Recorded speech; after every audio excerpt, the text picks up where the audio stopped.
Hello and welcome to episode 232 of Naija's Geeking Out, your favorite comic book podcast with a Naija twist. We're back, guys. The whole crew's here, and let me start off with I'm Cakes. First off, nice to have you. Thank you for joining us.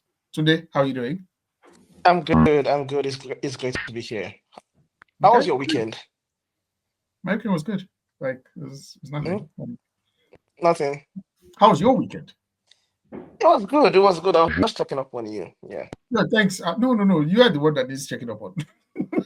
I'm fine. I'm fine. I'm fantastic. Like it was an amazing weekend. Yeah. I'm super fantastic.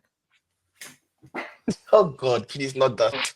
Well, I'm super fantastic. So we're both good. Okay, red punctual. Iceman that is asking somebody how is his weekend when even the probability now is beginning to dim a bit. But we are here. We're here.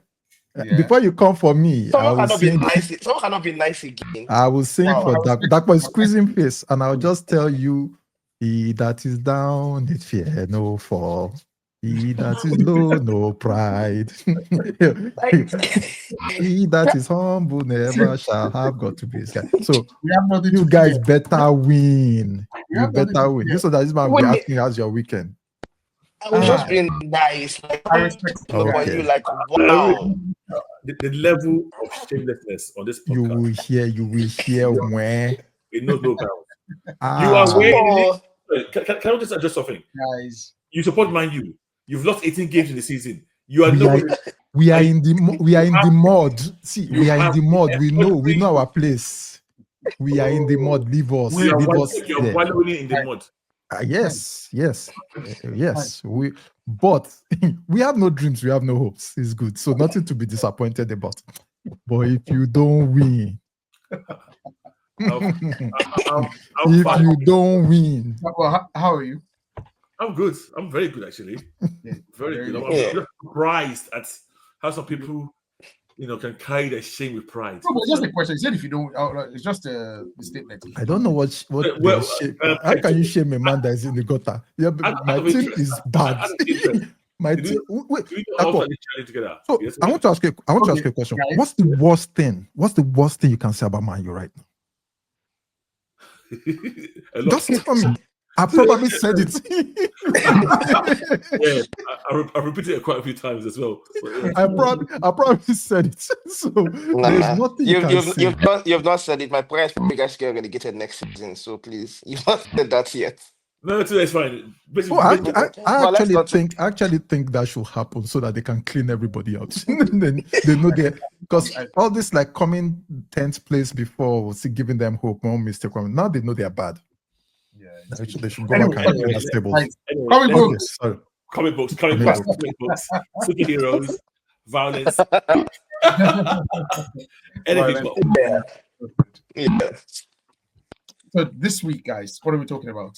Comic books. We're focusing on comic books because we haven't had anything to watch. yes, All right. And like you kindly reminded us, we've been promising a particular comic book for the past 14 Ages. weeks. Since the beginning of this year, we've been promising this book that we'll talk about it. Yeah. And now we have a whole episode dedicated to discussing Power Fantasy by Karen Gillen. yes. So yeah. But before that, some quick news. Well, not really news. We had the first reaction to Thunderbolts. It's coming out this week. Yep. And I will just read out some of the comments and just get how you guys think this translates in terms of quality based on what we know about Okay. first reactions. Thunderbolt is raw, hilarious, and deeply human. It's a bold dive into trauma, healing, and redemption.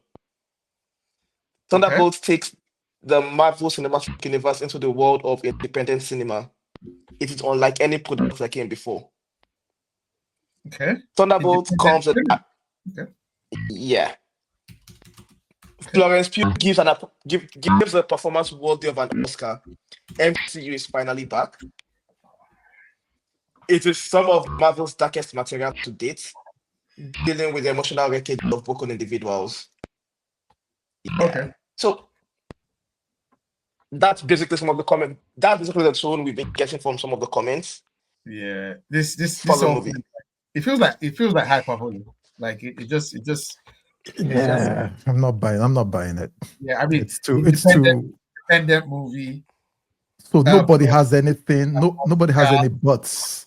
Come on. Now there's usually no bots in first reactions. Yeah, first reactions. I've not seen any And bots. Oscar. Even Campia has been. Even what? Sorry, go on. Yeah. Today? No, I didn't hear you. Even No, so even Campia, because I tried to avoid reviews, but I was watching Yeah. Campia, and then obviously he went into this, and he was saying about how the bus is really good, that he spoke to a few people, and that it seemed people don't want to say Marvel's back, because when you say Marvel's back, and then the very next film is back to the old. Somebody just read a quote from someone that said Marvel's back.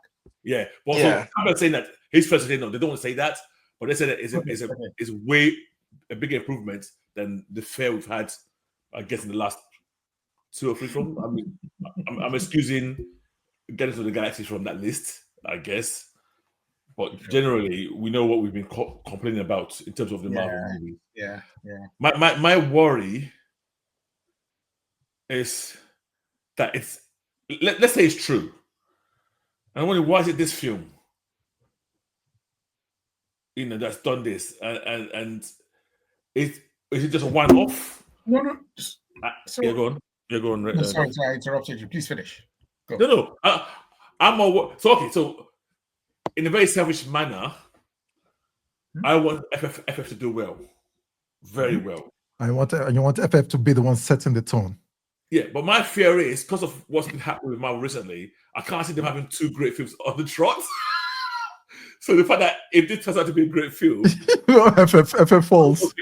FFS, yeah, exactly. It's a stupid math equation in my head, but it's where Marvel's put me in terms of their quality levels. But my concern, is that we won't have regular trashish kind of stuff, and then have one great film. I feel it has to build up. So I think what I mean by that is if Thunderbolts is better than Captain America 4, Brave New World, it gives Fantastic Four a bigger leg up. In that people are it's just my feeling is that if people are positive towards Thunderbolts, there will be more people. Anyway, people were going to watch Fantastic Four anyway. I don't think that makes any sense. What I'm trying to say. So you talk about people's engagement with the film. Yes, people's engagement with the MCU. Again, Okay. we engage with the MCU that maybe these guys haven't completely lost it, but I don't think it will actually get more bodies in to see Fantastic Four than already committed. Like people are going to watch Fantastic Four. I agree. Yeah, people are going to watch Tony Storm. People are going to watch Pedro Pascal. I think if Thunderbolts can do an 8 out of 10, then it's setting up Thunderbolts for higher. Yeah, rather than a 6, and then Thunderbolts manages and does rather than a 6 for Thunderbolts, and then Fantastic Four manages like a 7.5. I just think expectations have been so low. Yes, this film being half decent is making people that's what I'm thinking. Yeah, no, you're right. That could be it. They've gone in expecting absolute. Yeah, I'm not gonna let myself fall for it. It's average. People are hyping it.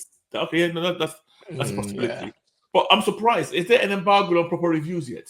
Is there anything on Rotten Tomatoes for this? I have not seen anything yet. It's weird because normally our reviews would have been out by now. Yeah, it's 2 days away. Or 3 days away, rather. Yeah. So I don't like that previews by reviewers are not. Sorry, I don't like that the standard reviews are not out yet, which is very weird for this particular kind of movie. Normally, you get like. Today, your phone is acting up. I know it's back again.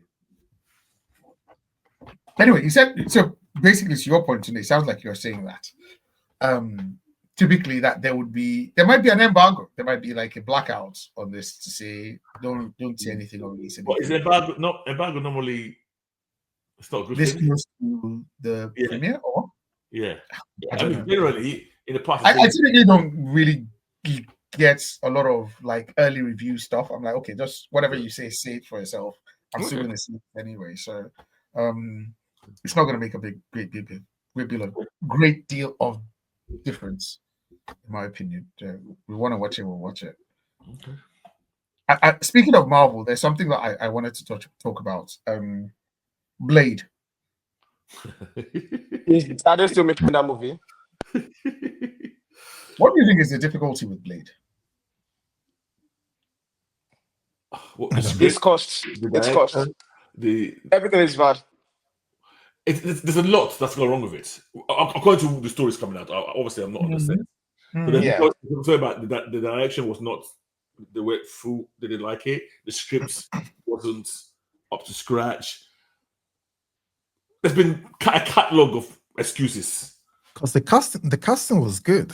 Yeah, exceptional, excellent. I also think there's an issue in terms of what is the overall plan for Marvel and where does it slot in. I think that there's that issue as well. I understand, but just take it out. Don't even take it out. No, seriously, make it a start. I'm serious. Would anybody have an issue? I think they can still do that. I think there's a lot of issues. And my question is, Mashallah Ali. Yeah. Allah. He's been cast, right? And he's not done anything. He's not done anything since he's been announced for this, has he? He has. He has done a couple of stuff. Okay, so it's not stopping him from doing stuff. Well, Netflix. That counts. He's done Netflix. Marvel doesn't have that kind of money to keep him waiting for that. He's done stuff. They can't even legally. I don't think they can even tie. Like he's been in a lot of. Is like what's this thing called? He's going to be in Jurassic World that's coming out this year. Right. He has done another movie last year. He did. He has done like he's been voicing Invincible, but okay, that's free money. But yeah, he's been in a couple of stuff. Are you using AirPods or HiPods? AirPods. It's still bad. Yeah, it's making weird. Yeah. Maybe go back, maybe go out and come. I don't want our listeners thinking somebody's there just let him rip every now and then. All right. So I don't know. Red, what do you think is the challenge with shooting? I have absolutely no idea. It's a bit odd. It's very odd. It genuinely, because it will put butts in seats. It doesn't need to be that expensive. It doesn't need to tie into anything else Marvel, anything else MCU. You can do a trilogy, a standalone trilogy of Blade. He's not involved in, because let's be honest, if Thanos came, Blade doesn't care. Blade just wants to know, does he walk in daylight or not? It goes out in daylight. Okay, so he's not a vampire. Whatever he does, let him do it. That's not my own business. So I think after all is said and done, there's a lot more we don't know yet. I just think it's politics. I don't think scripts can be that bad. These people have released movies that have been shit. They've released stuff that is like bad. Yes. So bad scripts should not be an excuse because you've been churning out bad scripts for a while. Yeah, but it depends on who's kicking off. If Mashallah, I don't know what kind of. No, I hear he's very exacting in like trash. But a lot of the really, really good actors are like that. They know what they want. I agree. I agree. Yeah. No, I completely agree. So I know that he has a say in the people that they are bringing in, the script that they are writing. Or are you telling me that you cannot give this guy a script that he's happy with, enough for him to like, okay, let's start? I think there's a lot more budget. That maybe what he wants, they don't want to pay for it. There's a whole lot. I'm sure there's a lot more. I'm almost 100% sure that of all things, I don't believe it's money issue. I don't know. I mean, how much money would they want to make a big movie? So that was not. Sometimes it's not just the money; it's who's asking for the money. So who's the director? Who's the actor? If they don't have the pool, then you can't get it.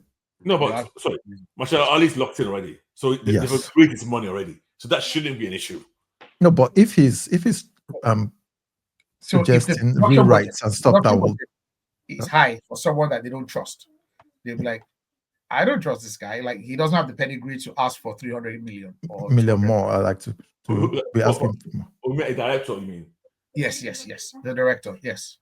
Yeah, and okay. So again, I wish we had somebody here for the movie business. Surely the budget of films already given up ahead. And that's why you have people who go, they've got over budget. But normally, when I call it that, listen, we have 100 million or we have 150 million to make a movie. This is what we want. This is the script.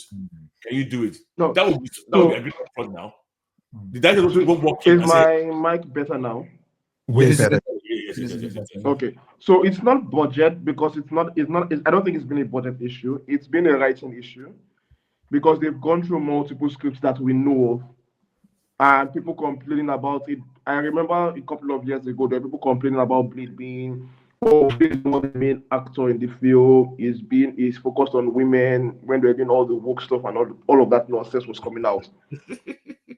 Yeah, during that struggle with Iger and Feige, there were all these reports coming out that the Blade was relegated to the fourth lead in his own movie, and they had to change. Yeah. I remember that actually. Yes, and he was not happy with the writing direction. So I doubt it's what's this thing called? Money. Budget. They've not been able to agree to a direction in this movie, and this is not a priority for them to get made. It's easier to pump out the other ridiculous nonsense they have at Slate, while this just languishes in the background because I don't think Blade is tied to anything significant happening in MCU. It shouldn't be tied to. It shouldn't be. I mean, it was tied to Eternals, but Eternals isn't happening anymore. So nobody cares about Eternals like that. How old is Mashallah Ali now? Was it tied to it? Yeah, it was. Yeah. He's in his 50s. Because multiple directors have dropped out of this movie as well. So it speaks to like significant conflict with MCU, with the overall direction of what they are trying to make. And remember, 51. I don't want to go this direction, but like Blade is a Black African actor. I don't want to say that. Movie, and it's obviously the direction of all these kinds of movies are obviously tied to what's this thing called? The African American experience, which lends itself to some stuff that MCU is averse to in the first place. A lot of pushback. No, because one of the directors that was picked for this project was the one that did Lovecraft's Country. Mm-hmm.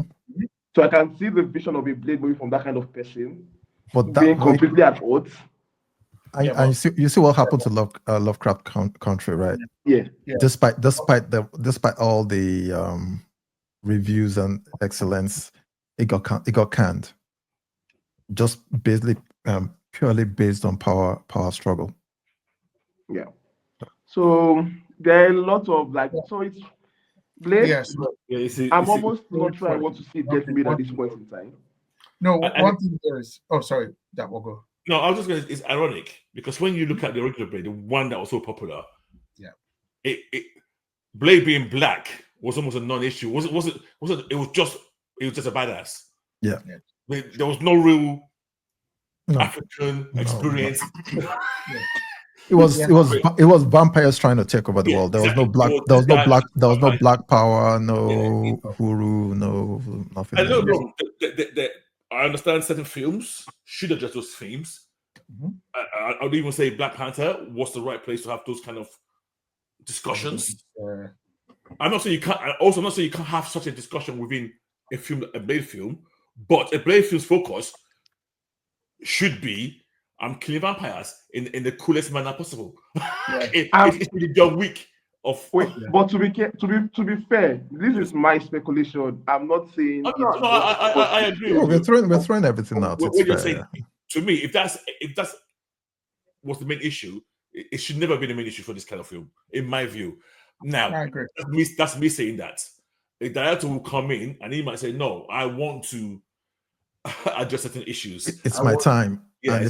if I don't do it now, nobody else is gonna do it." So, isn't that what has been happening for most of the Marvel movies of late? So it's like, well, here we are. Yeah, but the thing is, I actually believe that it's possible to do a Blade movie that I'm not saying it addresses black issues, but it leans into the blackness of Blade. I don't have an issue with that at all because I still remember the first Blade movie or the second one, the first one, when he goes to get his serum. You know, he goes to one other black guy to get his serum. I think the guy's like a tattoo artist or something. The guy still had like tattoos. In the movies. Yeah, the movies. Yeah. Okay, it's not the first one is the old white guy, so that can be the first one.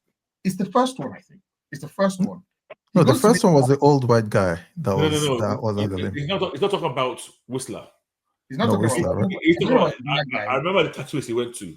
Yeah, he went to see a tattoo guy that has the same tattoo. You know, Blade has some tattoos on his neck. Yeah, I can't remember that. Yeah. So the guy, so the guy asks Blade, like, he's like, "Oh, is the serum not working as well as it should?"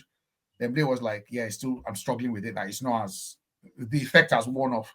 And then the guy was like, "Stay strong, brother." And then kind of like did a black dab and hug and stuff like that. So that was like somebody else in the Blade network. That it was just like a very cool black moment, and then it just moved on from it. So you can lean into the hip hop-ness of black. You get like being black is cool. Being black in hip hop is quite cool. So you can do that. Give a very nice hip hop soundtrack. Get Kendrick or some other who else like SZA or Wu-Tang or something to do it. No. I mean SZA the rapper. Sorry, Jizza and Riza. Sorry. The Wu-Tang rappers, not the lady. But you can do that as well. Like genuinely, I feel a Blade movie is. Does Dapo know those people? Wu-Tang rappers. You know them. Oh, Tunde, do you know them? I do. Wait. You asked if I know. No, not the group. Talking about Shiza and Jiza now. Listen, the fact that I'm not into hip hop like you guys, even your brother annoys me when talk. It shouldn't be that. And there's this talk I've heard about it was supposed to be set in the 1920s. I don't like that. Yeah. So what you're just describing is basically Sinners, the Michael B. Jordan movie. Yeah, it's not Sinners. Yeah. Okay. This movie cannot be that difficult, and this man is getting up there now. Like you said, you could just have a John Wick Blade, like have Blade done by Chad. I don't know. I can't remember his name. Stahelski, the John Wick director. I mean, if you really watch, it's funny if you really watch a lot of the Blade movies now, especially the first two. You can see where you could almost say, John Wick in a way. Yeah, kind of, but yeah, a similar vibe. Yeah. This guy but Blade does it in this cool manner, but he's murking people right there, in a very unrealistic manner. I remember the first one when he went to the club and the blood was flowing. That's what I was doing. And he was just dropping one-liners all over the place. That was an amazing entrance by a central character. And then, do you remember the first one? There's a bit where he's fighting with a black girl. She's a martial artist, and she's like, he doesn't know she's a vampire, and he's like, "Oh, are you okay?" Oh, and he tries to, and then she starts. I know who you're talking about. She's not black. Nisa, I think it's Nisa. She's like, she's almost. I want to say she's not Asian either, but she's more like Middle Eastern, dark, and she was daughter. Okay. They're like ninja. They're like ninja vampires. She's the leader of the group. No. That's two. That's part two. No, the first one. This is like literally a girl, a teenager, who he's trying to help. I remember. And then he blocks, and like, it's very, very good fight choreography. But yeah, Marvel, get to it. Before we get into the main topic today, sorry, I'm just pulling random stuff now. How many Marvel projects have been canned that we know? Inhumans. Is this project that were made and canned, or project that never saw that language and development hell? They were announced and never made. What? They were announced, never made. So I know there was Inhumans. There was one that dropped in my mind now and it's gone again. There was one. Inhumans was made though. No, that was ABC. That's not Marvel. That's not MCU. That's a TV series. They announced a movie, and then they yanked it after a while. Which one showed which Inhumans showed in the cinema that you went to see, and there was only one person? It was the first episode of a TV series. That's the ABC one. It was the first episode. Wait, MCU. It could be movies. It could be series. There was this slate, and I'm trying to remember what that slate was. Or what they had on that slate. It's true. Like I've had to Google it now. Does the Kang Dynasty count? No, because it just switched titles. Well, yeah, isn't that Avengers? Isn't that Doomsday now? It's now Doomsday. Yeah. So but are we going to get Kang? So they had to rewrite it. Yes, from yes, Cannes yes. to Yeah, but it's not canned. It's still like they are making, like saying they are reshooting a movie. It's not canned. It's just like, yeah. Okay. Damage And Control. I forgot about that. Damage I Control. totally forgot about that. Yeah. Did that ever exist? On the board. I'm literally It was on the board. Ghost Rider. No, ABC as well. No, I'm saying that MCU wanted to do Ghost Rider and they cancelled it. It was ABC. Oh, that was It the from show. The Agents show of was Shield. it supposed to be on? I believe it was a spin-off of Agents of Shield. Yeah. Okay. So Ghost Rider is a spin-off of Agents of Shield. Yeah. Okay. Marvel's Most Wanted, which was an Agents of Shield spin-off as well. Yeah, it was supposed to be this to the couple. They even had almost a spin-off episode from Agents of Shield. The lady that was supposed to be Wonder Woman. Mockingbird. Yeah, Mockingbird. Yeah, Mockingbird. But that was before MCU, right? Yes. Okay. No, that was no. Agents of Shield came from MCU now. Coulson. Well, yeah, ABC MCU. That's just ABC Universe, yeah. That's true. Captain Britain. I mean, it has not been announced. In mid-2017, Kevin Feige confirmed that Captain Britain had been discussed, multiple actors interested. Well, it was the movie itself was like, oh, we are talking about. It was reported that Marvel Studios began holding. Was it about on the slate that was released, that was revealed for the next phase? It wasn't on the slate, no. Like MCU never came out. Kevin Feige came out like, oh, we are making this movie. We're like, oh, we are looking into this particular idea. So I found a list. Yeah. Okay. In Wiki, so this is basically the following list. This is a following list of unproduced films that would have been part of the MCU. Now, this first one, I've never remembered this discussion before, but apparently, the Runaway TV series was meant to get a movie. Which one? Runaway. There was meant to be again, not was it MCU? MCU, it wasn't. No, they said it was meant to be part of MCU. Okay. And they already got Brian K. Vaughan to write the screenplay. And they already hired Peter Sollett to film it. To be fair, it's what they later made into the TV series. It was originally supposed to be a movie, and then they made it into a TV show. Yeah. So they scrapped it and then made the TV series. Then apparently they met some. I don't remember this either. Guardians of the Galaxy prequel one shots that they agreed on, and Drax. Apparently, this might be why Drax got annoyed at one point. Because he thought he was going to get a prequel? Yeah, a prequel. Oh. Okay. Yeah. What else? I bet it partial footage for a Groot and Rocket Raccoon. I think I heard of this. It was actually shot and shown. I think I heard of this. I actually think I heard of this one. I heard of that one. Okay. Yeah, so and the untitled Drac and Mantis movie. There's meant to be a Drac/Mantis movie. Okay, I could see that after the third one. I can see why they. And then the last one they go ahead. What Tony just said, the Kang one, the Kang Dynasty.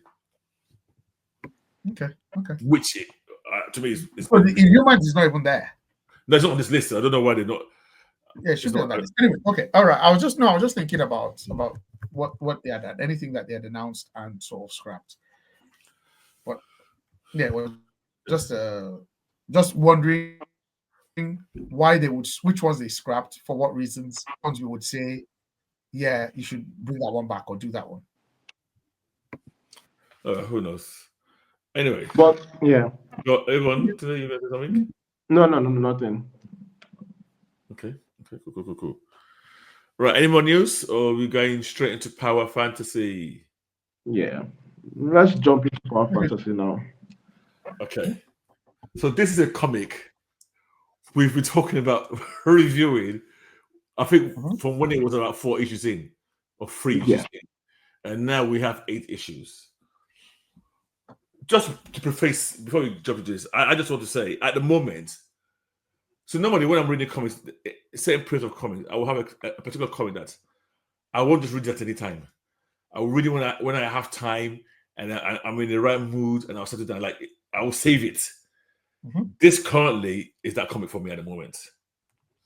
Okay. When an issue comes out, I don't go into rage straight away. I just back it, and then I settle down with some nice cool drink. I take my time. I'm just to show that this is really, I'm really enjoying it. I think it's my favorite comic at the moment, and not just in terms of. I mean, when I say favorite, in terms of the one that I think I have to think about a lot. I read it, I think about it. I'm not even be ashamed to say that I've actually dreamt about this. I've got to bed reading it, and then in my dreams, I'm exploring that universe and that world. That's how good I think this book is, by the way.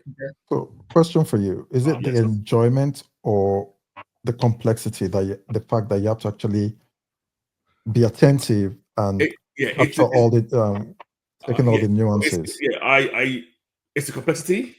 It's the fact that it's good complexity. It's not complexity for the sake of being complex.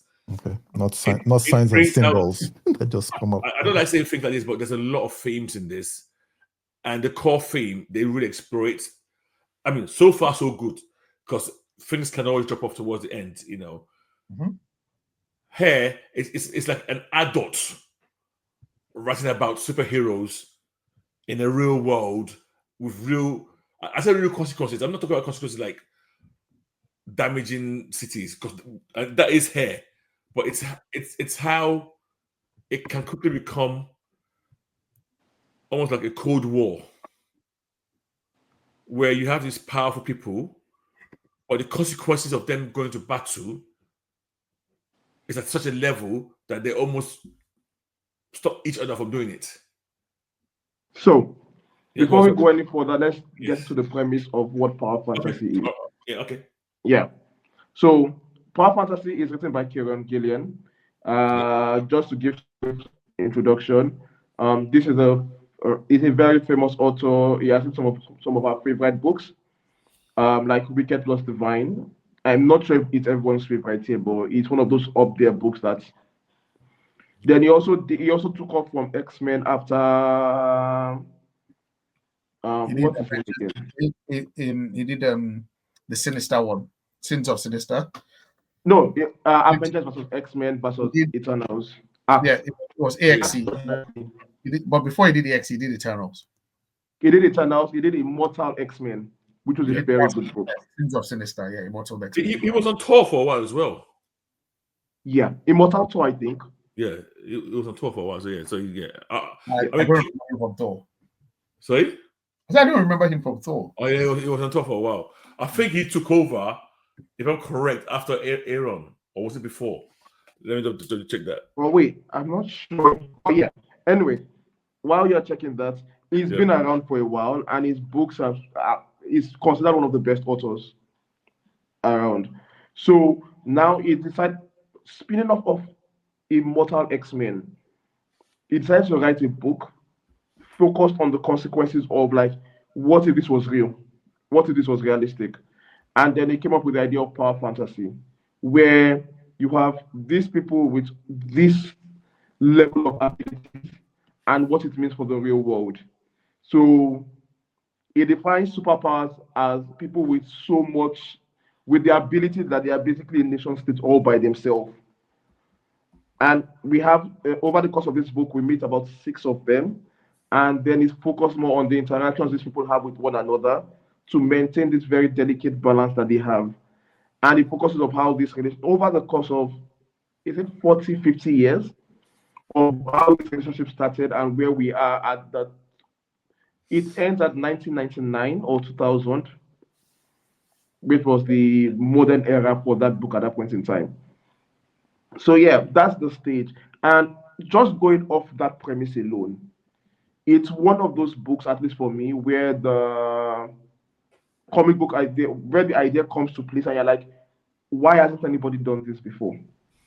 And I think we've had a couple of books like that in the past, like for X-Men Krakoa Island. Like this idea was executed really, really well in this particular format, and you're like, wow, this has not been done like this in a while. Just before we get into the comic, I just want to get, do you have any idea what other comics have hitting this at giving you this kind of moment before? To start off with, I don't think any comic like in the DC Marvel universe could do it anyway, because the consequences of these actions are something they will shy away from. Yeah. So I will count those out entirely. I'm trying to think of if I seen anything like this in Image. So we had I'm not even talking about this particular execution. I'm right. saying in comic book history generally. I'm pointing. For me, there are comic books that come out and I'm like, wow, this is a very great idea that nobody has done before. Do you see where I'm pointing? For me. Exactly. Books like Lazarus, Yeah. Kingdom Come, Ultimate Spider-Man, the first one. Oh, X-Men where we met Miles? Yes. Okay. So not even Miles, the entire I would say that's not been done before. I would definitely not. Yeah, they just did it really well. It just did a fresh take, yeah. He did a fresh take. Yeah.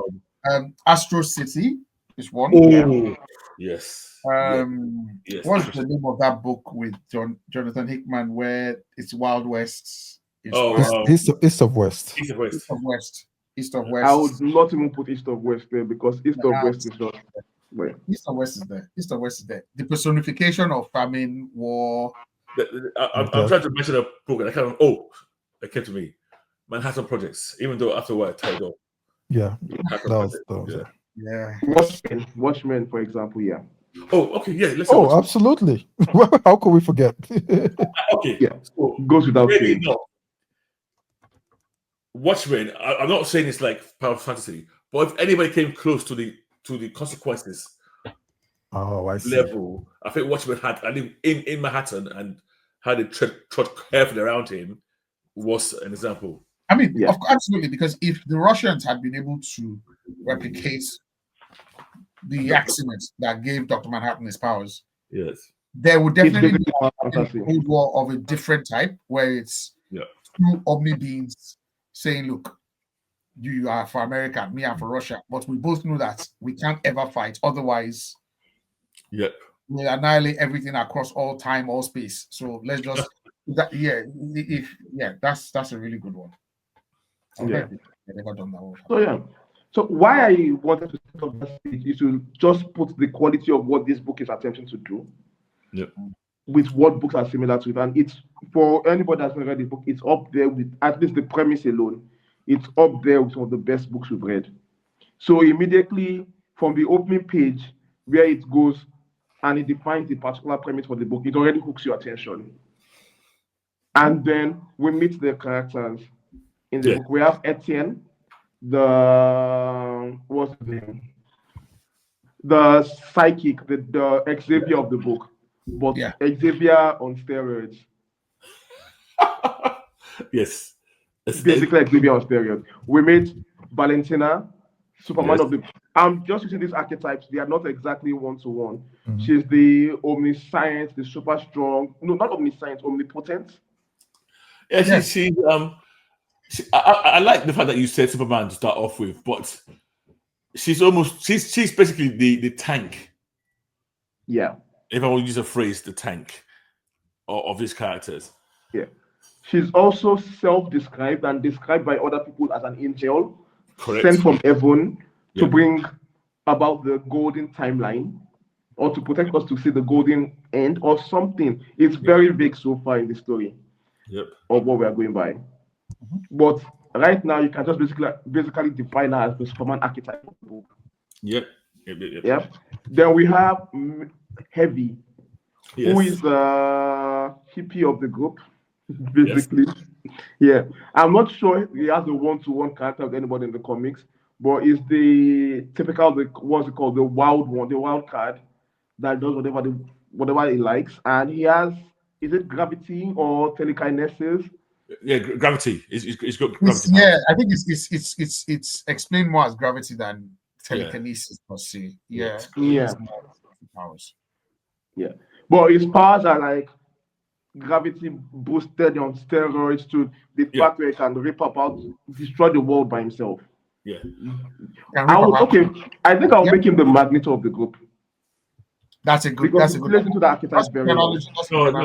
No, totally disagree. I'll tell you who he is in a minute. He's not like Magneto type. Okay. To me, introduce to the characters, and I want to go around these characters, and I'll tell you what I think they are In my view, anyway. And then we can have that So, discussion. you know when he says Magneto, it does not mean in terms of his characteristics or traits. Yeah. No, but so when you tell someone that Magneto, to me, it's a supremacist.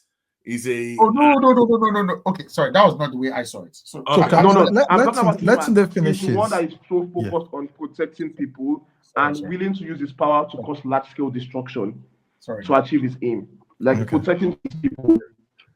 That's how I saw it as Magneto. But yeah, then the next one is Magus. Yep. The magician in the group. Yep.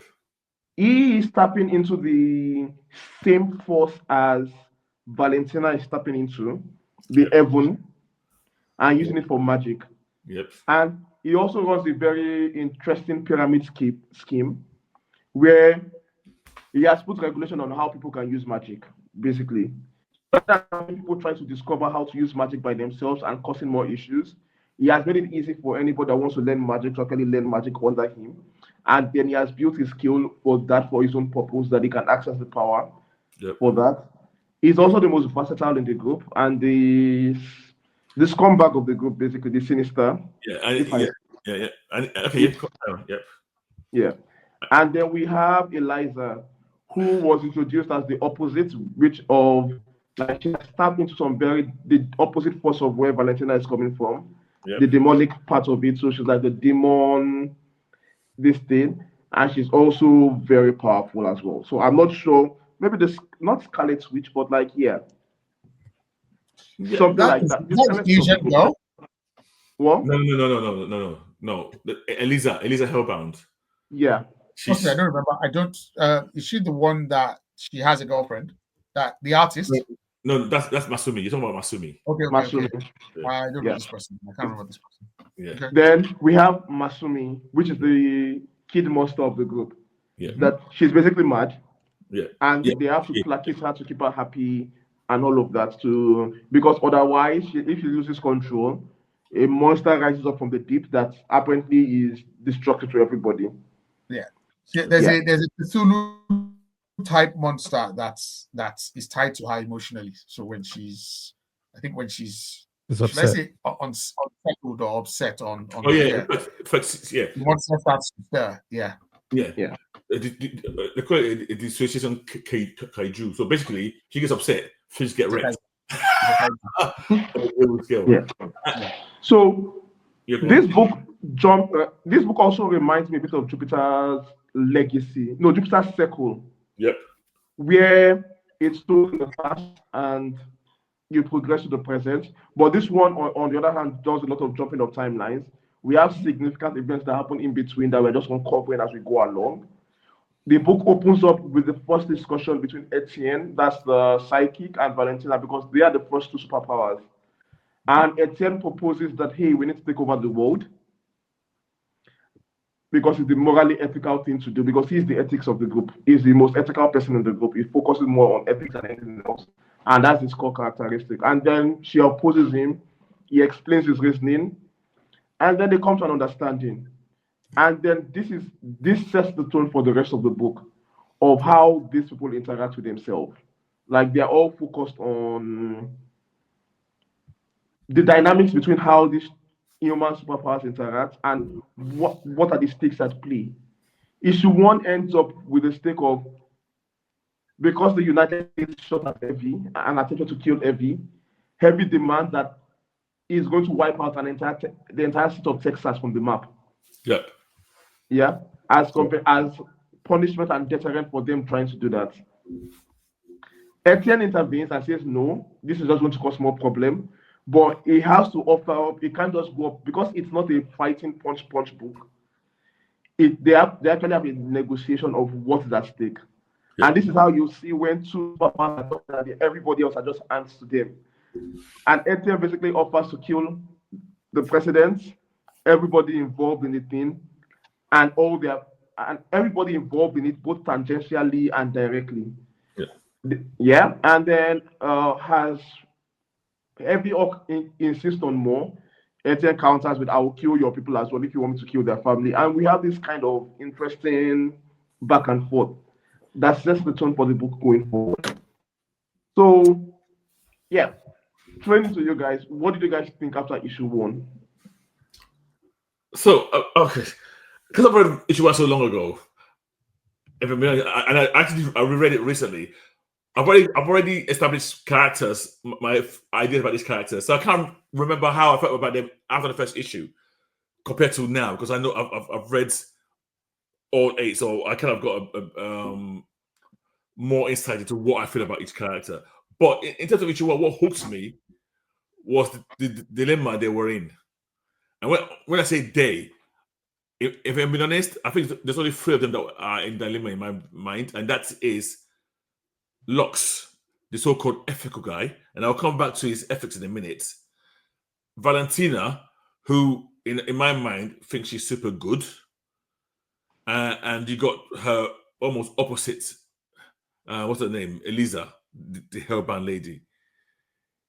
Now, just to set the scene, and I like this, is that Valentina and Eliza are the 2 most powerful with Heavy. So those 3 are literally the same level in terms of power. And they've got a gauge of what their power level is. So basically, those 3 can kill 6 billion people in an hour. Those 3 each. So they can wipe they can wipe out the earth. earth in an hour. Those 3 can wipe out the earth. The other ones, the other 3 are slightly lower level. So there's one that can wipe out 750 million an hour, a couple of 300 that level. Now in this universe, there are also other people who are nowhere near the level. They've got small powers of their own, but it's almost inconsequential compared to these main 6. And I like the idea that, okay, so you guys are like a Cold War detective. Looking at it from an adult view, I kind of realized in a weird way that Lux and Heavy are the opposite spectrum of the age gap. You have the conservative and the liberal. Lux is, in my view, Lux is keeping the status quo in place. Yeah. He is. Yes. He is. Which is a conservative, which is a typical adult thing to do. Heavy is the one who wants to change things up. No, this is an unjust world. No. So if he was given leeway, if he had the leeway, he would wreck stuff and let everybody start from scratch again. I like that dynamic between those 2. Mm-hmm. And I like how Lux. Now, so Lux, I think Lux is not good, but he's not evil. I don't know if you agree with this. But wait, hold on. Before you go like further, on the topic of dynamic between characters, there is something Megos says in the book that makes it very interesting. Okay. That he himself, Megos, and if you know what, I think Megos is full of bullshit. He's saying that. Oh, of course, yes. Yeah, he said that because of how politically left most of the characters have, he has to move left. He has to move right on the political spectrum just to balance it up. To avoid where the entire party is one-sided. Right. Okay. So, in the book, listeners, there's a character called Magnus. He's the only one out of all of them that can grow his power on purpose. Yeah. As long as he can, so I think you mentioned the pyramids. He has this pyramid where he recruits people to it.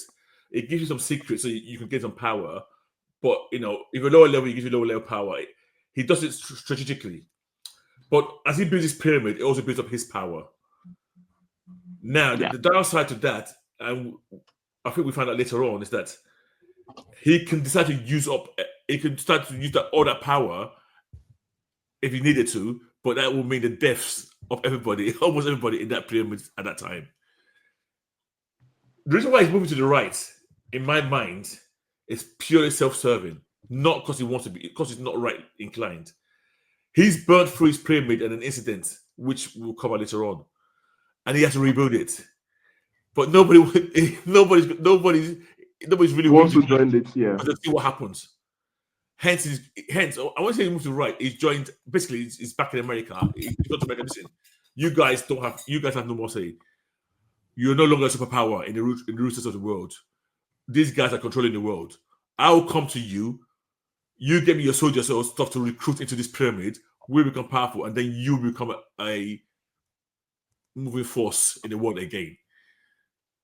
And obviously, well, okay, don't live to America, be America, but obviously, a world power who's trying to still be relevant has, I guess, agreed to Magnus's idea. Do you? Yeah. So with Magnus, I actually think he's. I find him very worrying more than almost anybody else there. Even though the first time he uses pyramid, he was doing it to try and save not the universe, to save the world, to save Europe, basically. Yes. Can we talk about Hellbound? Yeah, that is the latest issue of the book, focusing on Eliza Hellbound and what causes her to become how she gets her name. So I think we knew from the beginning of the book that at least perpetually that she was formerly an acolyte of Magus. Yes. And then through some events, she tapped into the other power of Hell. Yes. And then became the character known as Hellbound. Then in issue 8 focuses on her backstory and how that happened. Where our husband, her boyfriend, he grew up in levels under Jack Magus, and then he got the power of recognition. Yes. He could see the future, and then he told her how to tap into the power of hell. Yes. And then during the summer of love, she tapped into that hell power. She sacrificed herself to get all that power to stop the villain of that piece at that point in time. Yeah. And then she becomes Eliza Hellbound. But the sacrifice means that at the end of her life, she's going to be consigned to, well, the classical definition of hell, nothingness, forever and ever, basically. And so she holds on strong, because she's a Christian, she holds on strongly to her faith to protect her, as hope for that, until we realize at the end that the God that she's talking to has been Etienne all along. Yeah. Yes. And well, yeah, go on. No, continue. No, so listeners, in this book, there's a lot of talk about the angel or heaven versus hell, but they make it very clear. As they talk about heaven and hell, they keep on making clear that it's not the heaven and hell you guys are thinking about. That's what they keep on saying indirectly to us. But so we don't really know this Valentina who says she's an angel. Where have you come from? The idea is that there's a air quotes heaven. Then there's our timeline, and I guess if I use the phrase at the bottom of our timeline is an air quote hell. Let me throw a conspiracy in here. Yeah. So maybe Magus gave Kieran Gillen some knowledge, just a bit, and his power is to write. And his power is to write and give you guys just a glimpse. And Valentina coming into the world is a trigger for all of this, if I'm correct today. Yeah. So she's the first powered being to appear, and it's almost like her coming to our timeline opened a small hole in heaven and leaked her powers. Is it our timeline or our world? Are there different timelines? No, we don't our know. world, the timeline. Don't know. Okay. We don't know. Okay. So yeah. So when I say timeline, I'm talking about this world, this universe world. It's just a phrase they use. They call it a timeline. I've got a theory about this, which might be totally off field, but we'll get to that later. She comes in, and that's when we start, and that's when Lux gets activated, and all these other, and Magnus starts training in magic. Brother Ray. What I don't understand is why Brother Ray got so much power. Who's Brother Ray? Heavy. We actually don't know his backstory yet. The gravity powers. Yeah, we don't know his backstory yet. Brother Ray Yeah, we don't know his backstory. But he seems to be human. But he's on the level of Valentina and also of Hellbound. Yes. And but we don't know why yet. Yeah, we don't know why. Yes. So, yeah. But beyond the superhero aesthetics of the book, first of all, it's clearly they're not superheroes. A story about nuclear weapons. Yes, they're not superheroes at all. Yeah. Let's make it very clear. These are not superheroes. These are just they don't There's no rescue of anybody. There's no. They don't go fly around in capes and they just exist. Yeah. I think the only heroic event we saw was the Summer of Love. Was it? Was what? The only heroic, I would call, like, where they went to fight for the good of the world was when they attacked the Queen. Is it the Queen? Yeah, the Queen. Yeah. No, but to be fair, Valentina has been doing super heroics all around. I mean, that's basically. Okay. Oh yeah, that's true. Yeah, that's true. Actually, from when she was born, she was trying to find a nice place, and she didn't like all the governments trying to use her for their own. Yeah. Yeah. I want to ask a question about. Do we know the origins of all these guys? I mean, do we know the origin of Etienne? Was he born? We know Etienne. We know Valentina. We know Valentina. We know when Etienne got his powers. Yes. Okay. We know Valentina when she was born. She was born with her powers. Yeah. Yeah. We don't know Masumi. We don't know Masumi's We don't know origin. Heavy. So those two we don't know at all. Okay. I think Elisa, we know everything about Elisa already. We know Elisa, yeah, by now. Elisa. Yeah. We've seen a bit of their backstories. Yeah. I think we know everything about Docs. And Heavy? Heavy, we don't know. We know zero about him. We know a bit. We know a bit. What do we know? I mean, we know it was a hippie revolutionary from the beginning. But we don't know about his powers or how he got. How he got his powers? No. Yeah. But I want to ask a question. And would you guys rather live in this world with this kind of people as the superpowers, or here? I'm here. This one I am right now. Yeah. What do you mean here? Where we are right now. Yeah. But you know, but the truth is, here right now, you don't even know. You're not sure something like that is not at play. So how would you know? Yeah, but I don't think it's hidden in the world that exists. Oh, it's not okay because I can't remember. I've not read. Okay. No, they're open. The government of the world know about this. Oh, I actually remember. I remember now. Yeah.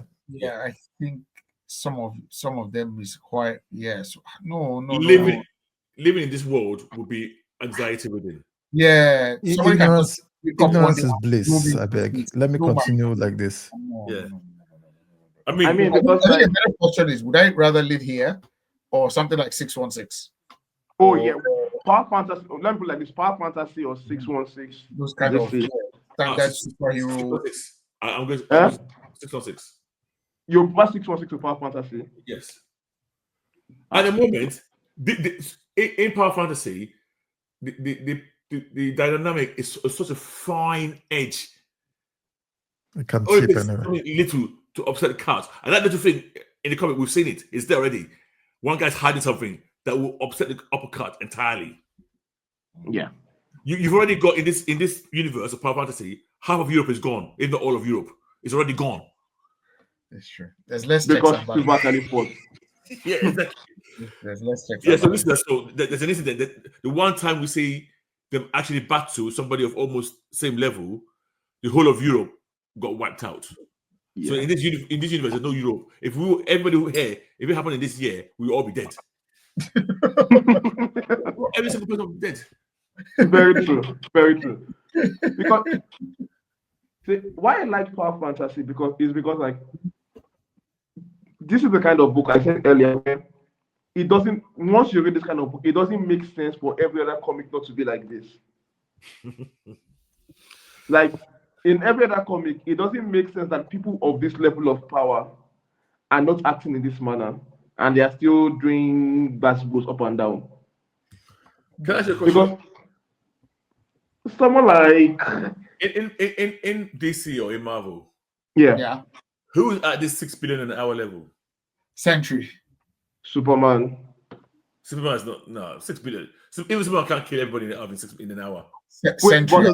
Those people will wipe out the earth in an hour 15 minutes. Both two of them. Yeah. 3 of them actually, but like you don't need all 3. You just need 2. Each of them individually can do that. 6 billion in an hour. In 2 hours, what's the world where 8 billion? So one third. Like one will take 6 billion, the other will take the remaining 2 billion. So that same person can kill 6 billion. It's just taking another hour. It's I said 6 It just takes him another 20 minutes. Yeah, another 20 minutes. Yeah. to finish the next 2 so billion. Each of those people can wipe out the Earth in less than 2 hours. Yeah, so I'll say Hyperion or Sentry. Sentry, because I know he's the one who's got the. What was his powers again? The void. 6 million suns. Yeah, I think if he ever lost it, and he was like, so Scarlet Witch. Could she do that? She says no more humans one day. Yeah. Yes, she can. Franklin Richards. Richards. Yeah. Okay, so they exist. So so they exist. So because even not forget the 6 billion numbers. Even in like this is why I had so much issues with a book like Krakoa. Even Krakoa, for example. Yes. They should have been treated like this. Like, do not fuck with these people. They can wipe everybody out. Yeah. All these kinds of different power groups could have been, but I don't know why, it just makes so much sense that this is how, if we had superpowers in the modern age, this is how it would play out. That if we have people on this power level in this age, this is how it would play out. I wanted to ask you guys, if you were any of the 6 of them, yes. Like if, for example, you got that power and you had like 5 other nut jobs as well. Yes. How would you react? I know who I will be out of all of these lots. I know the one I would be Lux. You would not be. You would be Lux. You would not be Lux. Who would I be then, Kex? You'd probably be Heavy or something. That was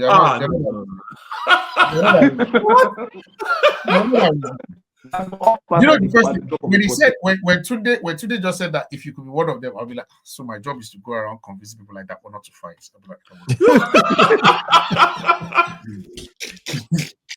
I know. He said something stupid on YouTube. That wasn't a pacemaker. He's going out you're wrecking stuff. You're going out wrecking people. Correct. At that level, I'll be the pacemaker. You'll be more circumspect. I doubt it. Yeah. Because it's difficult having to argue with somebody when all it is words you're banding about. When there's real damage being involved, I know, guys, we can't afford this. We cannot afford this. I see Etienne traveling around and just trying to make everybody just be like, guys, it's okay. Relax. You know, some you cajole, some you beg, some you threaten. He had to go and tell he's brainwashing Masumi's babe to remain with her. God. With Masumi, and to be the exact kind of babe Masumi can be with. Can you imagine that he has to brainwash this babe, and the babe, she'll break the conditioning again, and he'll be like, sorry, you've broken it again. I have to send you in again. And she's like, please don't. I'm like, sorry. You are the only thing that's keeping this babe from killing the rest of these people. Bye. And again, the girl has forgotten. He's doing it to free two other characters. That you might not got there. Oh, I haven't got to that. Yeah, I haven't. He's doing it to 2 other characters. One of them, if that goes wrong, I don't know. Etienne is a very interesting case study in that what he's doing is evil by any definition. The manipulation, the brain control. But he's pragmatic though. Yes, but the other option is worse. Exactly. So this is so. Can I tell you something? I want to bring this round again, and you guys are going to say I'm obsessed. To Charles Xavier. Yes. Yes. I'm like, it's the same thing. I mean, okay, don't get me wrong. Yes, you cannot. You cannot take 14-year-olds and put them in uniform and be teaching them to go. Child soldiers. You cannot do that. And be training them. But you might be training them. But the alternative is that there are people like Magneto, people that you know. Because you know that there are people out there that are just waiting to step into the breach. That are going to give you guys a bad name, and then it's going to cause like a ripple effect. And then the people that will take those kids and turn them to killers, not soldiers now. We just told them to. They are humans. They are going to start killing those kids. So you have to. As my issue with Savior pretends to be righteous though. Effie and Lux doesn't. He says it better. He knows that he's not righteous. You're right. You're right. But the thing about again is, remember that Gillen's writing is a little bit more mature. Oh, of course, yeah, of course. Than the original, Xavier profile or personality that we've now wrote. Like, okay, Xavier he will lie to himself almost. Say no, I know, but it's such a difficult place to be where you are trying to. It's not even tenable. It isn't for a long time. I mean, okay, so we know. Sorry, Tunde, when did the first power? What year did it appear in? 45, I think. So they've gone from 1945 to 1999. So they've managed to survive for 50 plus years. For 55 years. Yes. Or 54 years. Which to me it's subduing. But then I was also thinking about the parallel to our real world. When we had nukes. Okay, yeah. 45 thereabouts. Continue. Yeah. Back in the or when I was growing up anyway, in the 70s, 60s, 70s, we were almost sure that sooner or later there's going to be a nuclear war. You didn't grow up in the 60s, though. What's considered?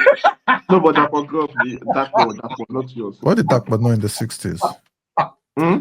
There's no way Dakpa knew. There's no way he knew. There's no way he knew nukes in the 60s. Okay, 70s. Are you happy? Yes. Are you happy? Jesus Christ. I'm helping you so that they won't think you were born in older 1950. I'm sure that was at the power plants with them. So when they were making the news, when they that was there on the Manhattan Project when they were. It was at the Manhattan Project. I'm trying to help him because now the way he said it, you would think the man was born in late 1940 or 1950. He was there. So when we were growing up in the 60s and 70s. In the 70s, I remember the palpable tension that we had. Yeah. And we almost had that belief that at some point there would be a nuclear war. And people were running drills in some countries. They will run drills. They had fire, what do you call them? Nuclear bunkers everywhere. But we've managed to survive for, well, actually, you know what? Something just occurred to me. What the fuck were you thinking? It's been 60 plus years, man. No, the timing of these comics is almost the same as the time of nuclear bombs. Yeah, it's intentional. I don't know why they think that. I just said it. I just realized. Yeah. It felt like the first nuclear missile that was dropped. So in a way, what Gillian is saying is we have survived the existence of superpowers so far. Yeah. So it's possible. Yeah. These are basically analogs. It's possible. It will be fragile, but yeah. And we as human beings, I mean, we were talking about just now. I think it was Ket who asked the question. Yeah. Do we want to live in this world or that world? And I think in another way, I think Red, you're right. We are living in that world. Yeah. That's why I asked the question because the difference here is that we have a lot more checks and balances in the room. No. You think you do. Let me think. Let me finish. Okay. Maybe Putin can, but up until then, even the police bureau, somebody cannot just wake up. Gorbachev could not have just woken up and just started pressing the button like this. Okay, what about the guy in North Korea? Yeah. Elon Musk now. No. One second. I'll be honest. That guy, I'm not even trying to be funny. I'm not sure that guy can wake up and press the button. He won't because no. The reason why I say that is the reason why I say that is his own guys too will tell him that, okay, if we press this thing, you can be sure that before he lands, we say if we don't die. So it's not that much of a unilateral. I woke up in a bad mood. I agree with you, but that's the same check and balance. But you're agreeing with him that we live in that world. Yeah. So the check and balance is not people check people. It's the presence of powers that balance. Hold on. But even beyond that, we've had so many close calls in our own modern world. Yep. Where like for example, the missile crisis where someone got a wrong note because of false English. The Russian submarine, got a wrong glitch and was supposed to launch the nuke, but just chose not to. Yep. Yeah, the Cuban Missile Crisis, where we said that we had the closest actually launching nukes at each other, US and Russia. So it's not just the people in charge having those balances. Like even in this age, we've gotten extremely close. Yes. To having people launch nukes at ourselves. I think what is trying to show us is that those checks and balances are not as they're not as rigorous, but I mean, compared to what Gillen has written, those guys are incredibly unstable. And the only thing that stops them is themselves. I don't want these guys wala. Yeah. But Heavy to me is that one person that he's just a wild. Him and Magus are wild cards. And let's very like clear. That. Heavy's not being stopped by Loxo, really and truly. Not really. He's being stopped because Lox will first talk to Valentina. Listen, I'm going to speak to this guy in case you got my back right. You got my back right. Yeah, like even before he confronts Heavy, he has to tell everybody, this is what I'm doing, this is why I'm doing what I'm doing. Yes. Because because of this high stakes game, everybody has to get permission from everybody. Otherwise, every other person can kill you. Yeah. Like what they did for the American superhero, the Captain America of the group, where he was working for the US government and he was like trying to force them to do stuff for him. And then Magos was like, I'm fed up with your bullshit. You don't have that. You are not because Etienne could not read him. Yeah. Yeah. And he was like, I'm fed up with your bullshit. This is how we take you down. And everybody combined together to kill him instantly. So, as much as they're all powerful by themselves, if everybody else decides to go against them, either the entire world is destroyed or they are killed. So it's like everybody has to maintain that kind of balance. And they don't want the entire world destroyed because then they have nothing. Exactly, they live there. I agree. They have nothing to lord over. They have nothing to decide over. They have none of them, not one of them is evil. That I want to destroy people. No, not one of them is. Yeah, I think Heavy is the one, as Keck said. Heavy is the one who's got his own ideology that if he was allowed to, would wreck some countries out of sight, just because he doesn't agree with what they're doing. No, he won't. So the difference, I think, Heavy won't wreck countries just like that. He would wreck any country that harms a super powered person. I know some people here will wipe out America. That's now.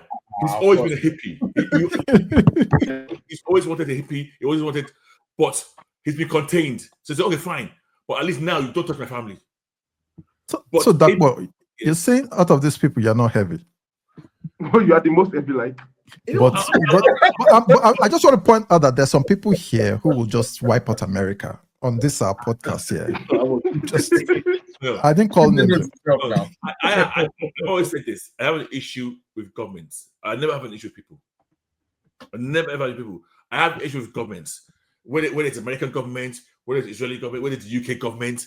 Governments is what I have an issue with, generally. So you won't wipe out the country, or you just wipe out White House, for example. Which is what happened in that. Yes, I could do that. Heavy. See how easily it's like, yes. That's a heavy-ish behavior. No, wait. Who wiped out those people? I've not read that. That was a compromise. That's wanted. To maintain peace, I could do that. But what you're saying, I will instigate it. So yes. Okay. Let me ask the question. Heavy wanted to wreck the whole of Texas. Would I do that? If you have enough justification to. See, my rep is finished. Okay, today. I don't know why you're fighting this thing. Three people on this podcast. Okay, I want to ask each of you. Today, who are you in this group? They are also serious for my liking. There's no joker there. There's nobody that is just. Masumi? Are you Masumi? Is that what you want to say? Masumi is just mad. No, I'll be Masumi if she was less mad. And I want to come back to Masumi, by the way. But Masumi feels what's that, like, detached from reality. So I can't really see anybody here. She's I think she's unstable. Yeah, she's unstable. She's not. She almost needs to be on meds, but I don't think the meds. Yes, no. I think the exact best description. She needs to be on meds. Yeah. Tunde may be Magus. Yes. Yes. Magus is a bit of a wild card. I can see that. Yeah, but Magus is doing a lot. I'll be too lazy for what the kinds of shit Magus is pulling. Now, if you have the power, so it doesn't matter laziness, just recruit people to give you more power. Because you're already the daddy. I can say you. Give you a little followers. Actually, I actually like Magos's philosophy of you guys that want powers are assholes. Yes. Like just obey my few rules and get your power and all of that. I can buy into that. But like the amount of stress Magos is going through, I'm like, it's too much. So I would be more like in terms of vibe, I would rather be Valentina, where I'm just chilling in space and just doing whatever the fuck I want. Just forget that. Don't even mention Valentina. No, without the morality of Valentina, that's that's the one you're furthest away from. If anything, I will give you Eliza Hellbound. Nah, Eliza is too serious. Yes, I'm not that serious. That's a bit too much. So, Kex, who would you say you are in this group? Who would you? Okay, not who you are. Who do you align closest to? I want to say Etienne, but you people will not agree. Because I'm like, I can't. I find myself trying to like piecemeal quite a bit. Like, okay, get everybody on the same page. Let's do this now. Let's do this. I beg. I think I would be like that. That's what I say. But I'll go with whatever you guys say. Whatever you guys say. So on this globe, you're more like Etienne. Actually, I'll give you Etienne. Just add an extra dose of pettiness on top of it. That one is sure. Etienne is petty as well. I can see it. Yeah. Right. But I'll pick Sanya. I think I'm more like Valentina because she's like the chillest in the group. I'll let you guys pick. I think I might be Lux. See everybody claiming Lux. I'm not Lux. I can't be Lux. No, I'm the one claiming Lux. You didn't say Lux. You didn't say Lux. Yeah, it's me claiming Lux. So, yeah, no, that's why it's heavy. I don't know why everybody thinks. Red, I will actually give Red Magos because like Red has that stress for business and all of that and pyramid schemes, which is basically what what pyramid schemes? Oh god! So I wanted to talk about a little bit about Masumi and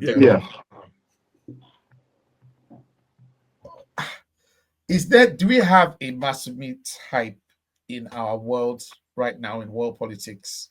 Someone that is almost a very dangerous person, but is like disassociated from reality. Trump? Do we have? I mean, Trump. You already answered. You said Trump. You're right.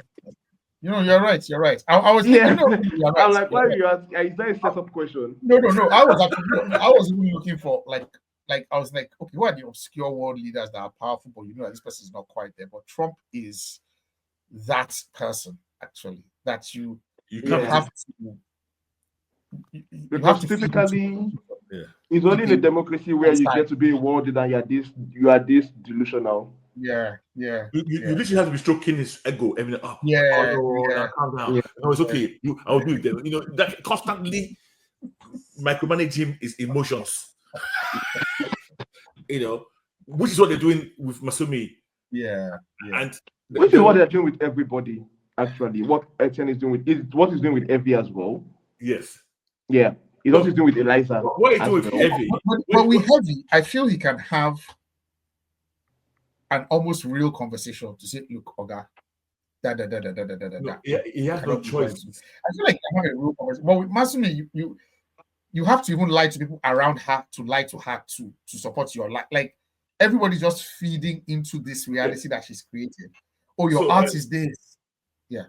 Kex, I believe Etienne would have dealt with Heavy the same way he did with Masumi, the same way he did with Elizabeth, but that city Heavy constructed blocks his power. Yeah. Okay. So Etienne's power doesn't work on Heavy. Which is why he has to talk him down. Guys, this is very, very. I know I've said this before, but this is very Xavier Magneto.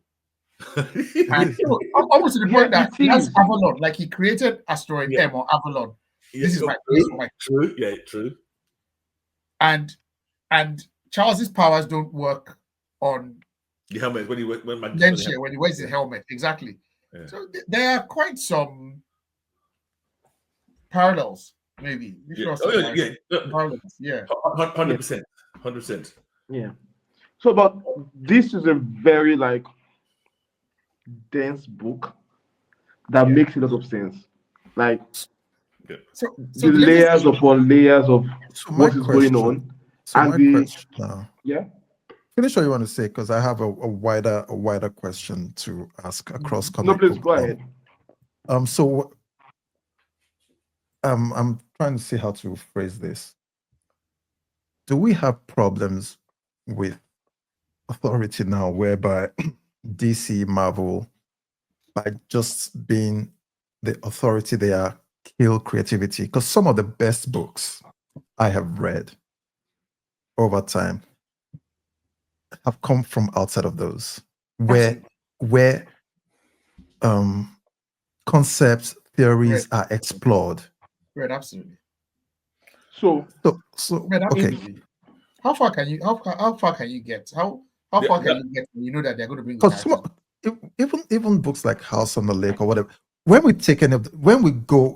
anytime we pick a book that we have to deep dive into, and it's always something outside of Cape. Yes. Yeah, I disagree. You disagree? Okay. I disagree and agree to a point. So what do you disagree with? Let's tell you why you disagree with Red's take. Mine was a question because look at the best comics you've read. Look at the best comics you've read. Yes. Under superhero, this thing. It's been from the big two. Some of the best ones have been from the big superhero genre. Yeah, but those books are not as good as what I've read outside. Sorry.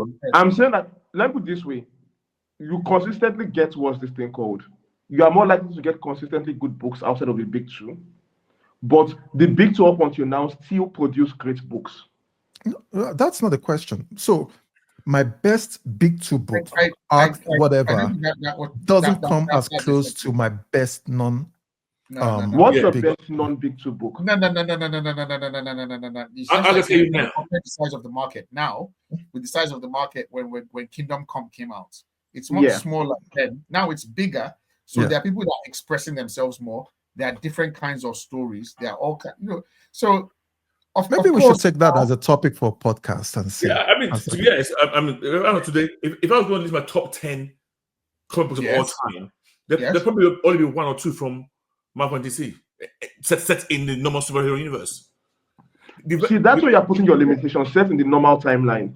Forget the normal timeline. No, okay, sorry. When I was asking, when Red asked that question, my answer to him is their focus is on that's their main focus. They do have odd books. That timeline is limited by the very nature of how it is. Exactly. But it's even in that timeline. The best comics we get books like John Ridley's was History of the DC Universe, which is set in the main timeline of DC Universe, just to be clear. And it's like I won't pick that book over Lazarus. I'm sorry. Yeah, but also I'll pick like the House of X over Lazarus. I won't. I won't. But and probably even House of X, if you take House of X, that tale, unfortunately, because it's set in the universe, that tale continued into Drake. No, you see, that's the problem with the failure of the big universe is that it continues to dread. So that comes back to the authority. The question I was asking. You pick your arc, that has a beginning and an end, and say this is a story, and then you move on from that. Because otherwise, Kingdom Come will be trash because it continues to trash afterwards. For me, when I said my top 10, Kingdom Come was one of the ones I was putting in. But in my mind, Kingdom Come is those 6 books. End of. That one I'm saying, you do this for all these other tales, like for within Marvel. Like I said, Hickman. Hickman's run. Secret Wars too. In my top 10. Kingdom Come and Hickman's run. So which of the Hickman's run? The Fantastic Four or the Secret Wars? Okay, here's a weird thing. to me, it's one arc. It's one, well, it continues, yeah. It connects, yeah. It's one arc till it finishes. To me, that's in the top 10 as well. But beyond those two, I might I'll be picking things like Sandman. I'll be picking things like Planetary, Watchmen. You know, all of them are not in the. Okay, therefore, let me make it a bit more difficult for you. Okay. From 2010 till date. God. That's in the last 15 years. What are your top 10 comic books? I think we should make this another topic of the podcast, because you're putting him on the spot. That's not fair. Date, you won't have books from the big two populating those lists. Yes, you have your list of West. Yes, you have your maybe Birthright Saga and all of that.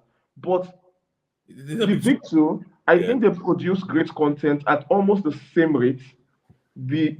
And this is a theory I'm going to try and look into.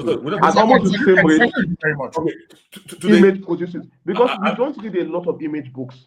I read a lot of image books. And that are consistently at that we can say that. But they don't go on and on. The books don't go on and on. They'll do 12 issues and wrap it up. That's it. Yeah. But they do 12 issues and wrap it up. But DC and Marvel, they're usually self-contained stories. Like a writer does an arc in DC or a writer does an arc in Marvel, wrap it up. So in that period, in that period that you just mentioned, and I don't hear greats. We're talking about God tier here. God tier, exactly. God tier. Yeah. So how many God tier books came from in that period you mentioned? From the big two. Consider the big two. I don't have to churn out the books on a level that is like almost 10 times anybody else will. Jason Aaron, which is also part of the problem. Yeah. Because they are churning out quantity. They have to continue the story of these characters because that's their money earner. They cannot afford to take time. Or let's go back to God. Let's come up with a great story. Mm-hmm. They have these pressures that are kind of unique to them. I'm not saying there's never ever a great story from them. We're not saying their books are bad though. So don't be defensive. No, but I'm saying that they also produce great stories as well. To the same level as outside the company? I don't think so. It's not for me. Yeah. It's not in the case of the stories are not great or this thing, but we're talking about really creative stuff. Oh, okay. Stuff that is not run of the mill. Don't get me wrong. Somebody can write a story that is not particularly innovative, but the dialogue is good, the art is good, and then you get sucked into it. But then somebody can write something that's so creative, like the Lazarus or the Power Fantasy, that we're like, so nobody ever thought about this. And look at your own adjectives that you've used. I'm talking to Tunde now, that you've used to describe this book.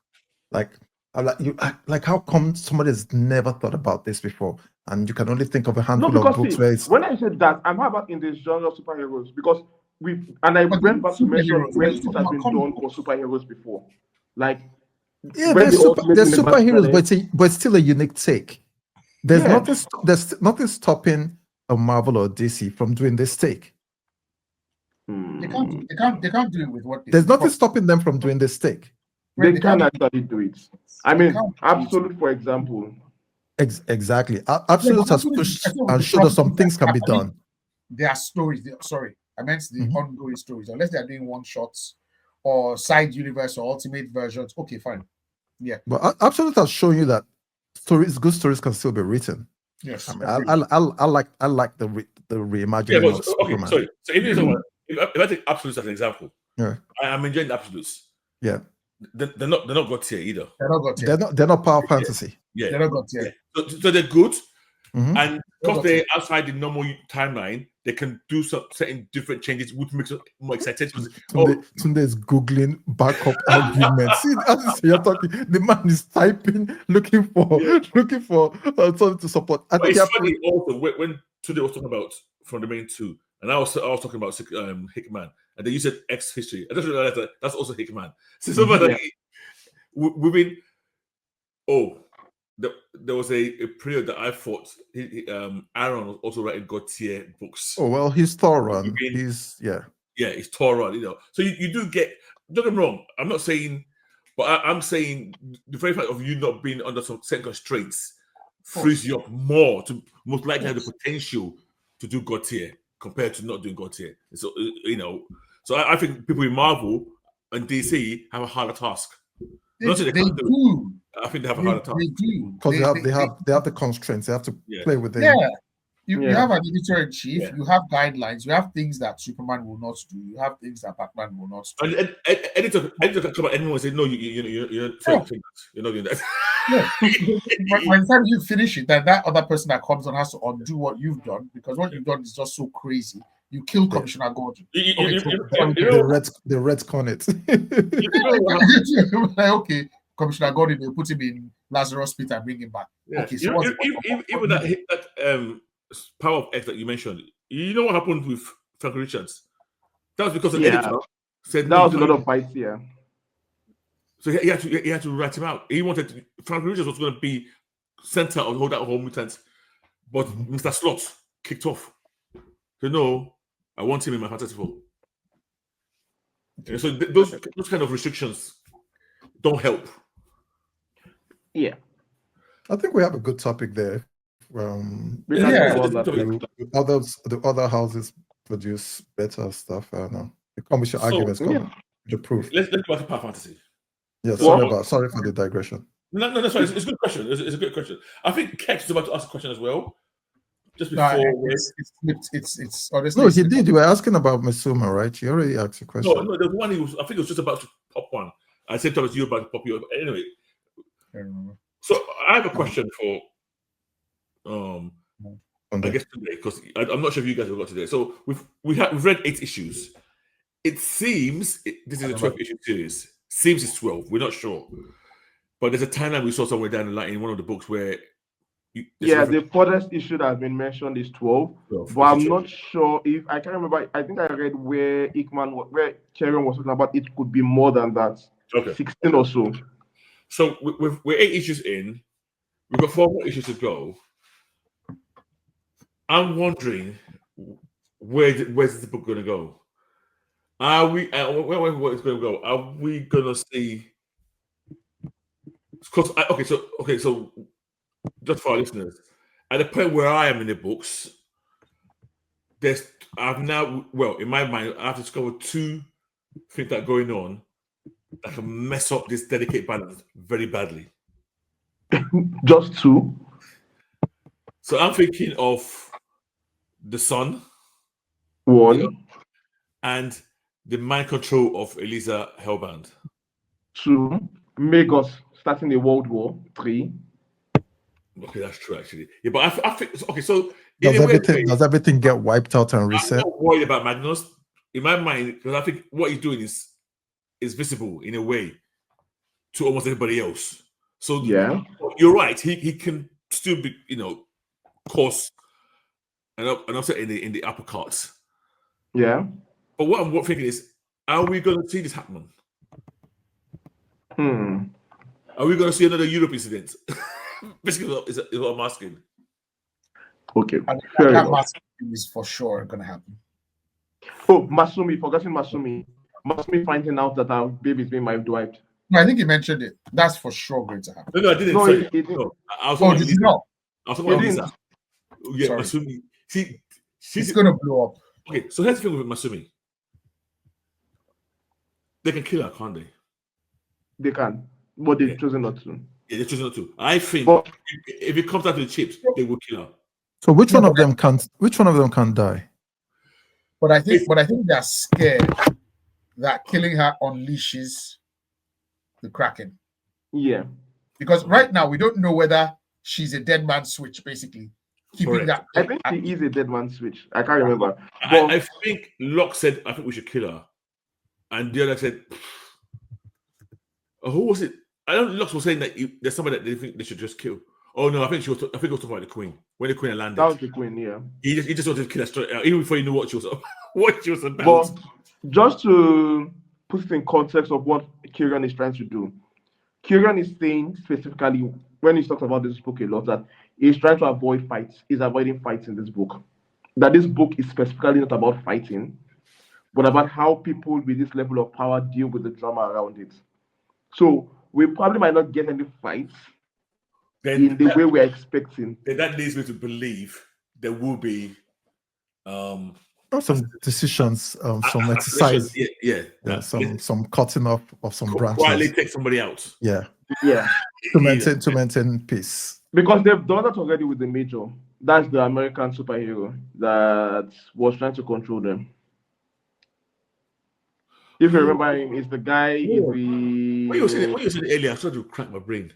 I totally forgot about that guy. Yeah, that they keep him as a football. Yeah. But you see, this is another game that Lux is very good at playing. He lets people believe things that he knows not to be true. And like Magnus and the kit it was giving the Americans, which was almost ineffective. But he pretended for so many years that those things work against him. Until he needed it not to work. I love that. There's no point tipping your hand. It's just like, he's the loneliest. He's the loneliest of them all. No, actually, he's not. He's the closest to Valentina because Valentina knows him completely. He opened his mind entirely to Valentina okay. to prevent her from killing him. So that's why Valentina trusts him because she knows him. Do we know why Valentina is not on Earth anymore? There's an incident. You know, she doesn't live on Earth anymore. She lives in orbit. Yeah, because of the Cuban. I think she killed the president of the United States at some point. Yeah, so but we've not seen that incident in detail yet, have we? Yeah. No, we saw that when they blew her up and she went to the White House to kill them.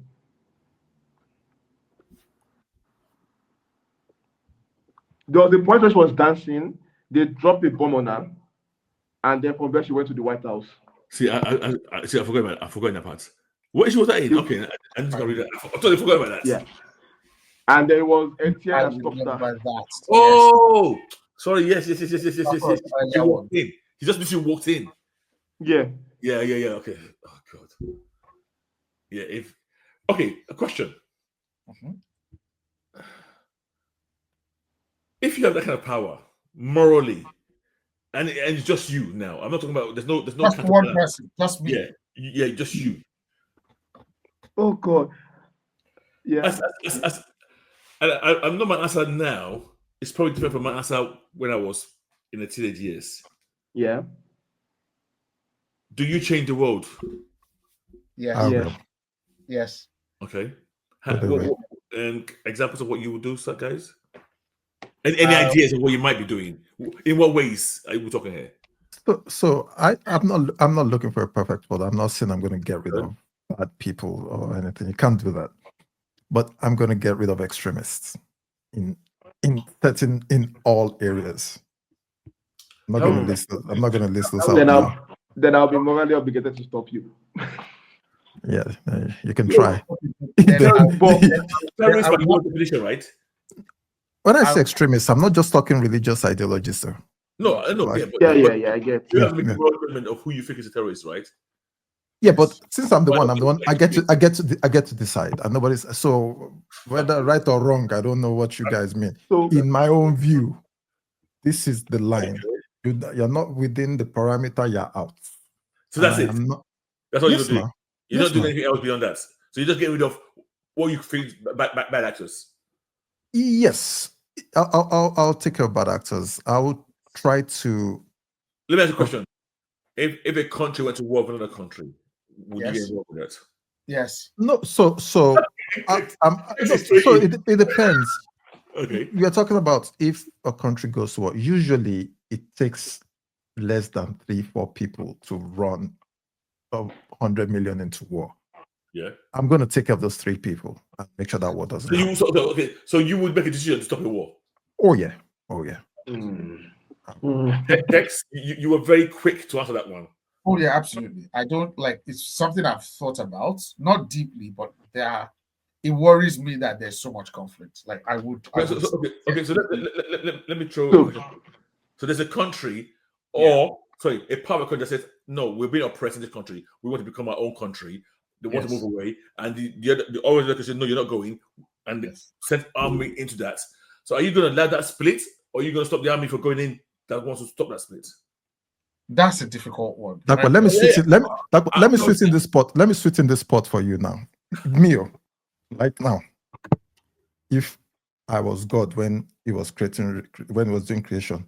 Yeah. And Satan comes to me and tells me his lifelong mission is to ensure that all my creations end up in hell. What is shiri? I'm destroying that Satan.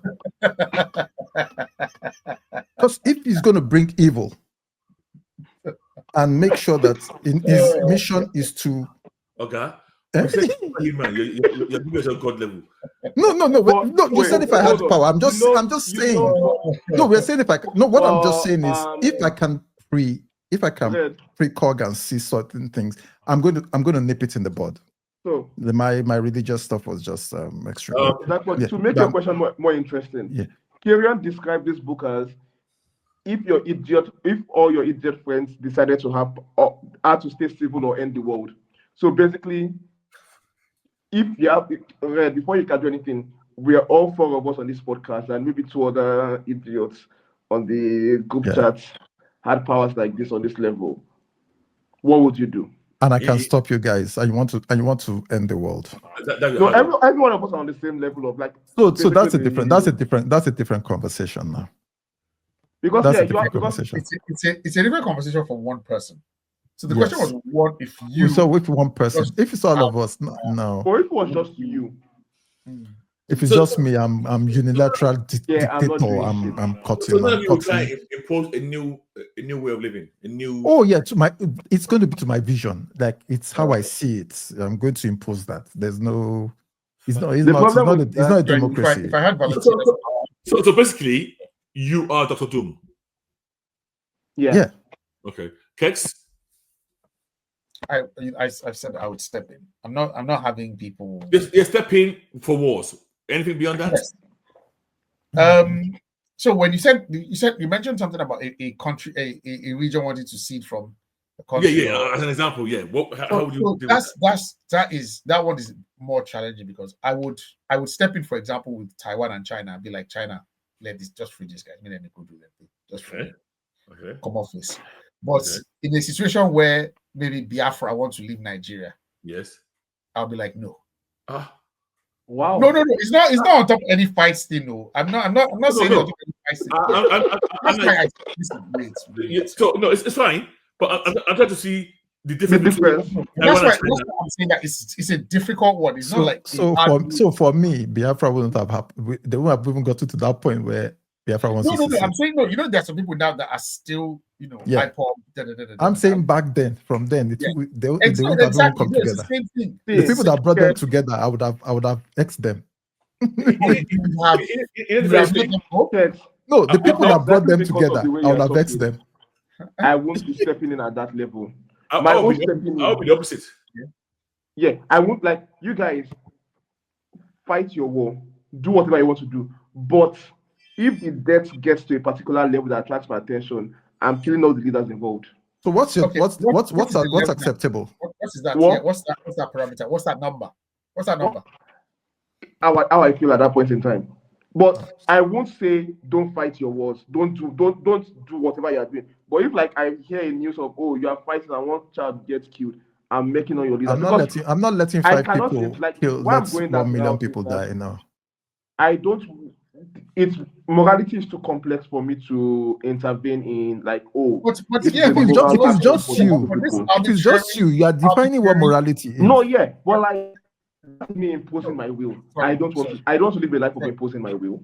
I understand, but you are basically saying that if you kill 4,999,000 people, I'm not going to get involved. But the second you pass into 5 million, I'm going to get involved. Yeah. So that is like, it's just such a wild, arbitrary number. You'd be like, okay. It has to be. Here's the thing. I'm not saying 5. Let's say 5 million is not the number, but I have to draw that arbitrary line because otherwise it becomes very difficult for you to determine what is. Because one, if you're at that all-powerful level, you have to also be, your actions has to also be stable.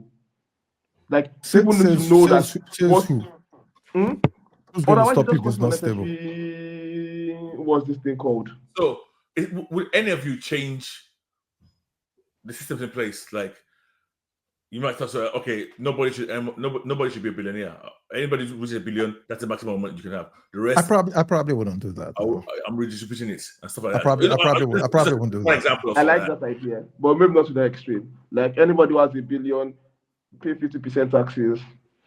I probably wouldn't do that. But if your road to $1 billion is killing people and causing death and stuff in the way, it's not going to happen. So no billionaires. There's a way The people will walk around it without killing people, but there's a way I would step in. But it's more like the way the governments, particularly democratic governments, will try to impose some taxes and be like, okay, you are just say with progressive tax, you'll be like, okay, billionaires pay more, and then Yeah. So I'll just be like, look, I'll go to Musk and be like, Musk, you are in charge of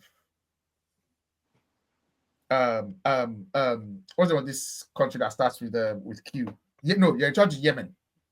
Yeah. Uplift Yemen. That's your job. I'll go to what's his name? Gates. You are in charge of Bolivia. Uplift Bolivia. This guy, you are in charge of this thing. But yeah, I'll give all, and it doesn't have to be one country. Like you, I know that you have the money to take care of 5 countries, but I'm giving you 2 countries. I'm going to the roots. The people that will cause the problem where Yemen will be Yemen, Syria will be Syria. It's them. No. This is the problem. As well. I'm a dictator. I would not live my life because what Kex and Red are describing right now means you need to dedicate your entire life to that. Okay. So remember now, if I can kill 6 million people, in a way like Red and Kex said, I know I will get involved. You're saying you will not. I would have like very general things that you guys don't do this, so I'll get involved. Otherwise, because this guy will be like Zeus. You'll be like the Zeus in Love and Thunder. For the world. And then you are drawing yourself into a level of politics that is way more than. So today, let me put this way to you. You have the power. So there's I don't know. There's hunger in India, hunger in Ethiopia. People are dying.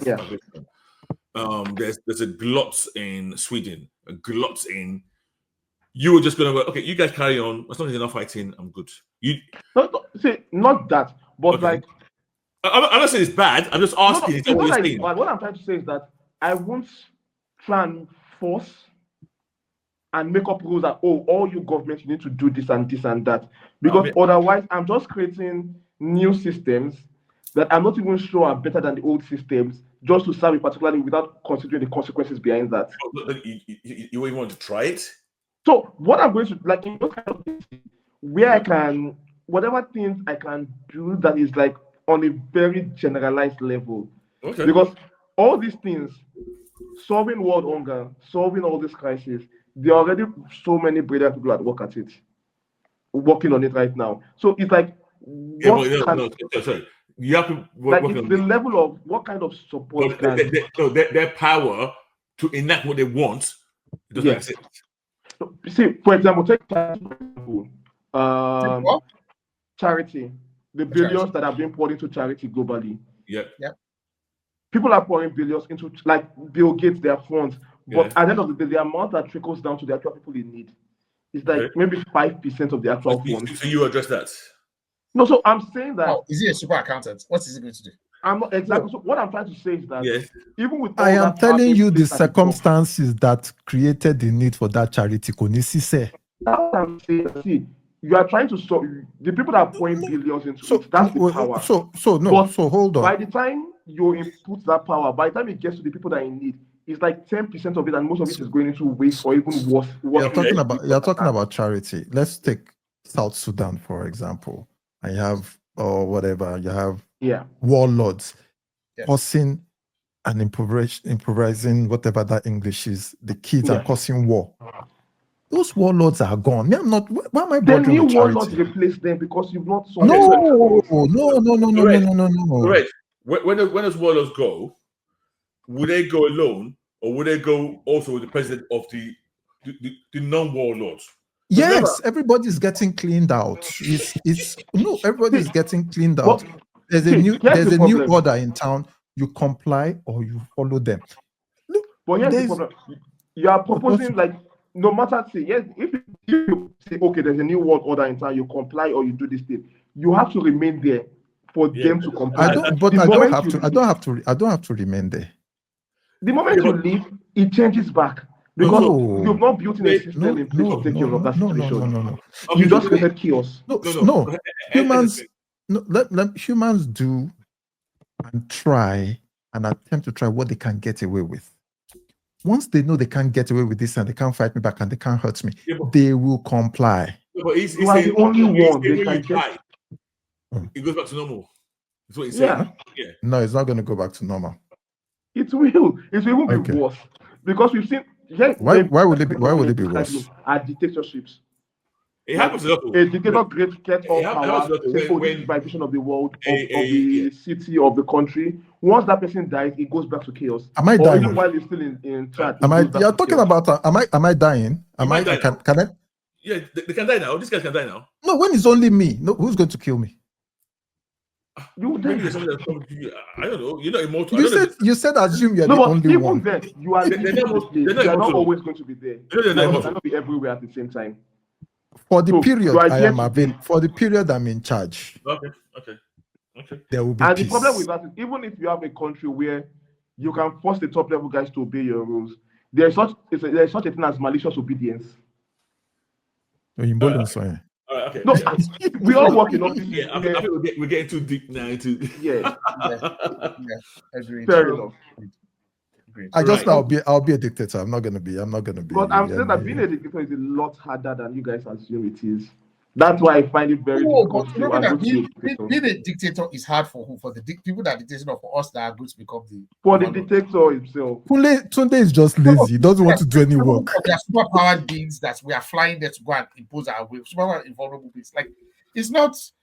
Like something is happening there between in the next 5 minutes I'm there. You are, except you are 18 that you can mind control people. You still need people that would obey you willingly. No, I don't need people that will obey me willingly. I need people that will obey me when I say they should do something, they'll do it. You still need people that will obey you. People that will be motivated. People that will be motivated to obey.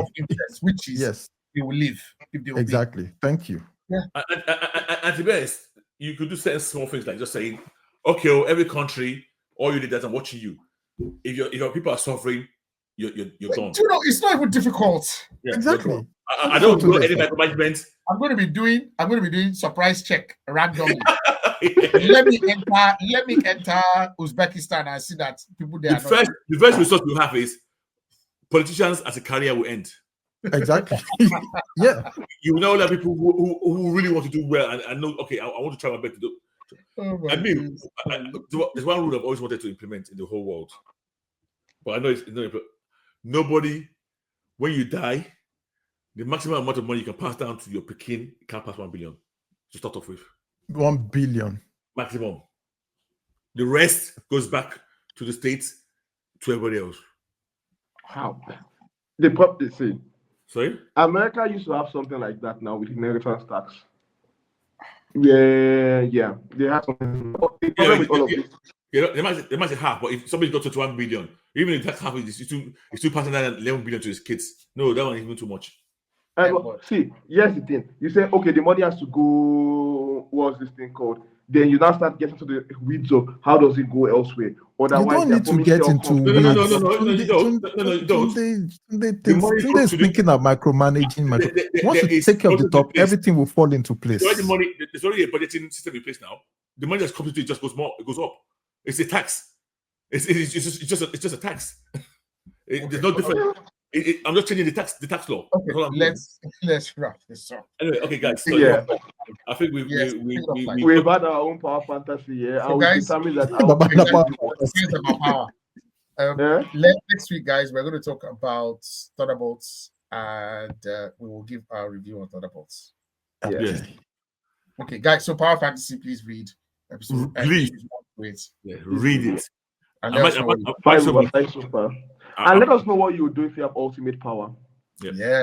I'm going to buy when this comes out as a hard book, I'm going to buy it and give it to my son. Dictator. All right, guys. Remember to rate, like, subscribe. Just Geeking out Twitter, Instagram, Facebook, and see you next week. Today. Yeah, see you guys next week. And yeah, we'll talk more Power Fantasy and Thunderbolts. See you guys next week. Watch out for my new name, Red the Dictator. Oh, good. Thanks, guys, for listening, and we'll see you later.